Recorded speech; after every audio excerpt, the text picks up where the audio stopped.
ಸ್ನೇಹಿತರೆ, ಇವತ್ತಿನ ವಿಡಿಯೋದಲ್ಲಿ ನಾವು ಕರ್ನಾಟಕದಲ್ಲಷ್ಟೇ ಅಲ್ಲದೆ ದಕ್ಷಿಣ ಭಾರತದ ಸಮಾಜ, ವ್ಯಾಪಾರ, ಧರ್ಮ ಮತ್ತು ಸಂಸ್ಕೃತಿಯಲ್ಲಿ ಮಹತ್ವದ ಸ್ಥಾನ ಪಡೆದಿರುವ ಒಂದು ವಿಶಿಷ್ಟ ಸಮುದಾಯದ ಬಗ್ಗೆ ತಿಳಿಸಲಿದ್ದೇವೆ. ಅದೇ ಬಣಜಿಗ ಸಮುದಾಯ. ಈ ಸಮುದಾಯದ ಇತಿಹಾಸ ಕೇವಲ ಒಂದು ಜಾತಿಯ ಕಥೆಯಲ್ಲ. ಅದು ವ್ಯಾಪಾರ, ಪುರಾಣ ಕಥೆಗಳು, ಧಾರ್ಮಿಕ ಬದಲಾವಣೆಗಳು ಮತ್ತು ಕಾಲಕ್ಕೆ ತಕ್ಕಂತೆ ಬದಲಾಗುತ್ತಾ ಬಂದ ಬದುಕಿನ ಒಂದು ದೊಡ್ಡ ಕತೆ. ಇಂದಿನ ಈ ವಿಡಿಯೋದಲ್ಲಿ ಬಣಜಿಗರ ಮೂಲ ಏನು, ಈ ಹೆಸರಿನ ಅರ್ಥ ಏನು, ಇವರಿಗೆ ಸಂಬಂಧಿಸಿದ ಪುರಾಣ ಕಥೆಗಳು ಯಾವುವು, ಇವರು ಮೊದಲಿಗೆ ಯಾವ ಕೆಲಸ ಮಾಡುತ್ತಿದ್ದರು, ಹೀಗೆ ಪ್ರತಿಯೊಂದು ವಿಷಯವನ್ನು ನಾವು ನಿಮಗೆ ತಿಳಿಸುತ್ತೇವೆ. ವಿಡಿಯೋವನ್ನು ಸ್ಕಿಪ್ ಮಾಡದೆ ಕೊನೆವರೆಗೂ ನೋಡಿ. ನೀವು ಬಣಜಿಗ ಜನಾಂಗದವರಾಗಿದ್ದರೆ ಜೈ ಬಣಜಿಗ ಎಂದು ಕಾಮೆಂಟ್ ಮಾಡಿ. ಸ್ನೇಹಿತರೆ, ಸಂಸ್ಕೃತದ ವಣಿಜ ಅಥವಾ ವಣಿಕ್ ಎಂಬ ಪದದಿಂದ ಈ ಬಣಜಿಗ ಎಂಬ ಹೆಸರು ಹುಟ್ಟಿದೆ ಎನ್ನಲಾಗುತ್ತದೆ. ಇದರ ಅರ್ಥ ವ್ಯಾಪಾರಿ, ವಾಣಿಜ್ಯ ಮಾಡುವವನು ಮತ್ತು ವಸ್ತುಗಳನ್ನು ಖರೀದಿ ಅಥವಾ ಮಾರಾಟ ಮಾಡುವವನು ಎಂಬುದಾಗಿದೆ. ಇದೇ ಸಮುದಾಯಕ್ಕೆ ಬಲೀಜ ಎಂಬ ಹೆಸರು ಕೂಡ ಬಳಕೆಯಲ್ಲಿದೆ. ಕರ್ನಾಟಕದಲ್ಲಿ ಬಣಜಿಗರು ಎಂದು ಹೆಚ್ಚು ಕರೆಯಲ್ಪಡುವ ಈ ಸಮಾಜವನ್ನು ಆಂಧ್ರಪ್ರದೇಶ ಮತ್ತು ತೆಲಂಗಾಣ ಭಾಗಗಳಲ್ಲಿ ಬಲೀಜ ಎಂದು ಗುರುತಿಸಲಾಗುತ್ತದೆ. ಬಣಜಿಗ ಅಥವಾ ಬಲೀಜ ಸಮುದಾಯದ ಮೂಲದ ಬಗ್ಗೆ ಹಲವಾರು ಜನಪ್ರಚಲಿತ ಕಥೆಗಳು, ಪುರಾಣ ಸಂಬಂಧಿತ ನಂಬಿಕೆಗಳಿವೆ. ಕೆಲವು ವಿವರಣೆಗಳ ಪ್ರಕಾರ ಬಲೀಜ ಎಂಬ ಪದವು ಬಲಿ ಮತ್ತು ಜ ಎಂಬ ಎರಡು ಅಂಶಗಳಿಂದ ಬಂದಿದೆ ಎನ್ನಲಾಗುತ್ತದೆ, ಅಂದರೆ ಯಜ್ಞದಿಂದ ಜನಿಸಿದವರು ಎಂದು. ಈ ನಂಬಿಕೆಯ ಪ್ರಕಾರ ಈ ಸಮುದಾಯದ ಮೂಲ ಪುರುಷನು ಗೌರಿ ನಡೆಸಿದ ಯಾಗದ ಅಗ್ನಿಕುಂಡದಿಂದ ಜನಿಸಿದವನು ಎಂದು ಹೇಳಲಾಗುತ್ತದೆ. ಮತ್ತೊಂದು ಕುತೂಹಲಕಾರಿ ಪರಂಪರೆಯ ಪ್ರಕಾರ ಮಗಧ ದೇಶವನ್ನು ಕ್ರಿಸ್ತಪೂರ್ವ 31ರಿಂದ ಕ್ರಿಸ್ತಶಕ 8ರವರೆಗೆ ಆಳಿದನೆಂದು ಹೇಳಲ್ಪಡುವ ಬಲಿ, ಬಲೀಜ ಅಥವಾ ಸುಬಕರ ಎಂಬ ರಾಜನ ವಂಶಸ್ಥರೇ ಈ ಬಣಜಿಗ ಸಮುದಾಯದವರು ಎಂದು ಹೇಳಲಾಗುತ್ತದೆ. ಈ ಸಮುದಾಯದೊಂದಿಗೆ ಹೆಚ್ಚು ಕೇಳಿಬರುವ ಇನ್ನೊಂದು ಕತೆ ಎಂದರೆ ದಾಕ್ಷಾಯಿಣಿಯ ಯಾಗದ ಕತೆ. ಪ್ರಚಲಿತ ಕಥೆಯ ಪ್ರಕಾರ ದಕ್ಷ ಪ್ರಜಾಪತಿಯ ಮಗಳಾದ ದಾಕ್ಷಾಯಿಣಿಗೆ ತಂದೆಯವರು ಕೊಟ್ಟ ಆಭರಣಗಳು ಸಾಕಾಗಲಿಲ್ಲ. ಇನ್ನಷ್ಟು ಮಂಗಳ ಸಾಮಗ್ರಿಗಳು, ಇನ್ನಷ್ಟು ಅಲಂಕಾರಗಳು ಬೇಕೆಂಬ ಆಸೆ ಅವಳಲ್ಲಿ ಮೂಡಿತು. ಆಗ ದಕ್ಷ ಪ್ರಜಾಪತಿಯು ನನ್ನ ಮಗಳ ಮನಸ್ಸನ್ನು ಹೇಗೆ ತೃಪ್ತಿಪಡಿಸಲಿ ಎಂದು ಬ್ರಹ್ಮನನ್ನು ಕೇಳಿದನು. ಆಗ ಬ್ರಹ್ಮದೇವನು ದಾಕ್ಷಾಯಿಣಿಗೆ ಯಾಗ ಮಾಡುವಂತೆ ಹೇಳಿದನು. ಬ್ರಾಹ್ಮಣರ ಸಹಾಯದಿಂದ ಅವಳು ಯಾಗವನ್ನು ನಡೆಸಿದಾಗ ಯಾಗದ ಅಗ್ನಿಯಿಂದ ಒಬ್ಬ ಪವಿತ್ರ ಪುರುಷನು ಹೊರಬಂದನು. ಅವನ ಕೈಯಲ್ಲಿ ಗಾಜಿನ ಬಳೆಗಳು, ಅರಿಶಿಣ, ಕುಂಕುಮ ಮತ್ತು ಸ್ತ್ರೀಯರ ಮಂಗಳ ಜೀವನಕ್ಕೆ ಸಂಬಂಧಿಸಿದ ಶುಭ ವಸ್ತುಗಳಿದ್ದವು. ಅವುಗಳನ್ನು ಆತ ದಾಕ್ಷಾಯಿಣಿಗೆ ಅರ್ಪಿಸಿದಾಗ ದಾಕ್ಷಾಯಿಣಿ ಅವುಗಳನ್ನು ಗೌರವದಿಂದ ಸ್ವೀಕರಿಸಿ ಧರಿಸಿದಳು. ಆ ದಿನದಿಂದ ಮುಂದೆ ಲೋಕದ ಎಲ್ಲ ಸ್ತ್ರೀಯರು ಇಂತಹ ಮಂಗಳ ವಸ್ತುಗಳನ್ನು ಧರಿಸಬೇಕು ಎಂದು ಅವಳು ಆಶೀರ್ವದಿಸಿದಳು ಎಂಬ ನಂಬಿಕೆ ಇದೆ. ಆ ಯಜ್ಞಾಗ್ನಿಯಿಂದ ಹೊರಬಂದ ಆ ಪುರುಷನೇ ಬಲೀಜ ಅಥವಾ ಬಣಜಿಗ ಸಮುದಾಯದ ಆದಿಪುರುಷ ಎಂದು ಈ ಕತೆ ಹೇಳುತ್ತದೆ. ಇದೇ ಕಾರಣಕ್ಕೆ ಕೆಲವೆಡೆ ಇವರನ್ನು ಗೌರಿಪುತ್ರರು ಎಂದು ಕರೆಯಲಾಗುತ್ತದೆ. ಇನ್ನೂ ಕೆಲವು ಜನಪ್ರಚಲಿತ ನಂಬಿಕೆಗಳ ಪ್ರಕಾರ ಈ ಸಮುದಾಯದವರು ಶ್ರೀಕೃಷ್ಣನ ಅಣ್ಣನಾದ ಬಲರಾಮನ ವಂಶಸ್ಥರು. ಕಥೆಯ ಪ್ರಕಾರ ಬಲರಾಮನಿಗೆ ಶೂದ್ರ ಸ್ತ್ರೀಯಿಂದ 101 ಮಂದಿ ಪುತ್ರರು ಜನಿಸಿದರು. ಅವರು ಬ್ರಾಹ್ಮಣ ವಿದ್ಯಾರ್ಥಿಗಳು ವೇದಗಳನ್ನು ಪಠಿಸುವುದನ್ನು ಕೇಳುತ್ತಾ ವೇದ ಜ್ಞಾನವನ್ನು ಅರಿತುಕೊಂಡರು. ಆದರೆ ಆ ಕಾಲದ ಸಾಮಾಜಿಕ ನಿಯಮಗಳ ಪ್ರಕಾರ ಅವರಿಗೆ ಆ ರೀತಿಯ ವೇದಾಭ್ಯಾಸ ಯೋಗ್ಯವಲ್ಲ ಎಂದು ಪರಿಗಣಿಸಲಾಯಿತು. ಅದರ ಪರಿಣಾಮವಾಗಿ ಮಳೆ ಬಾರದೆ ಬರಗಾಲ ಉಂಟಾಯಿತು. ಈ ವಿಷಯ ಬಲರಾಮನಿಗೆ ತಿಳಿದಾಗ ಆತ ಕೋಪಗೊಂಡು ತನ್ನ ಪುತ್ರರನ್ನು ಅವರ ಕುಲದೇವಿಯ ಬಳಿಗೆ ಕಳುಹಿಸಿದನು.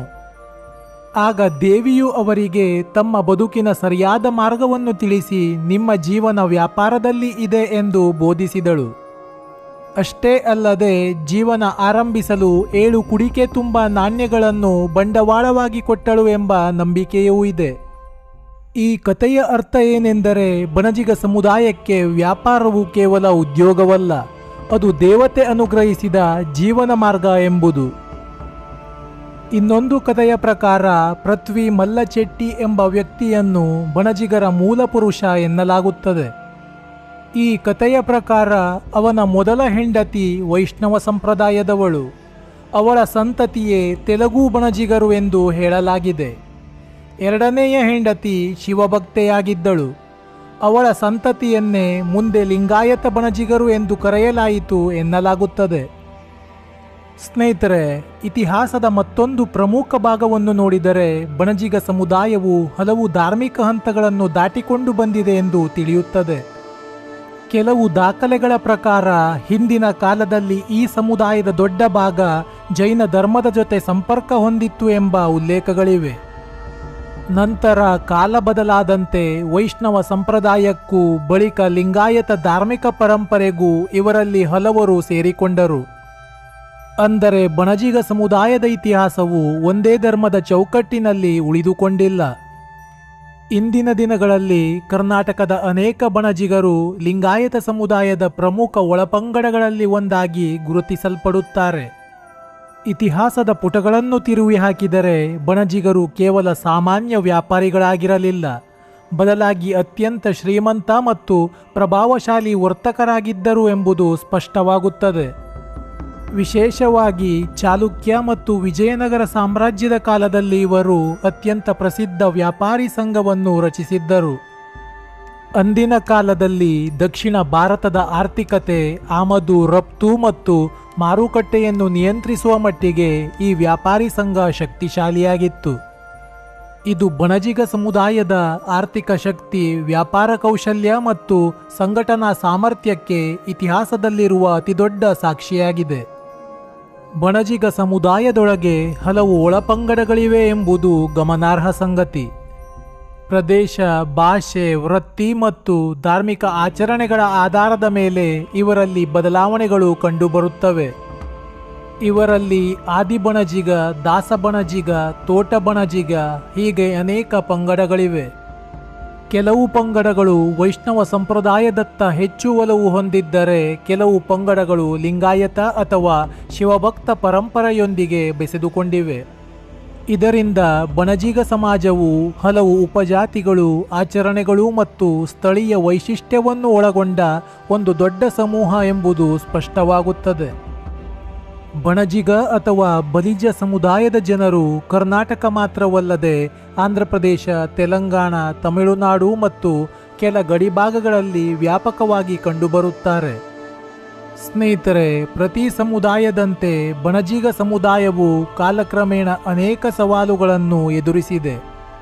ಪಾರಂಪರಿಕ ವ್ಯಾಪಾರ ಪದ್ಧತಿಗಳು ಬದಲಾಗಿವೆ, ಮಾರುಕಟ್ಟೆಯ ಸ್ವಭಾವ ಬದಲಾಗಿದೆ, ಹೊಸ ಶಿಕ್ಷಣ ಮತ್ತು ಉದ್ಯೋಗ ವ್ಯವಸ್ಥೆಗಳು ಬಂದಿವೆ.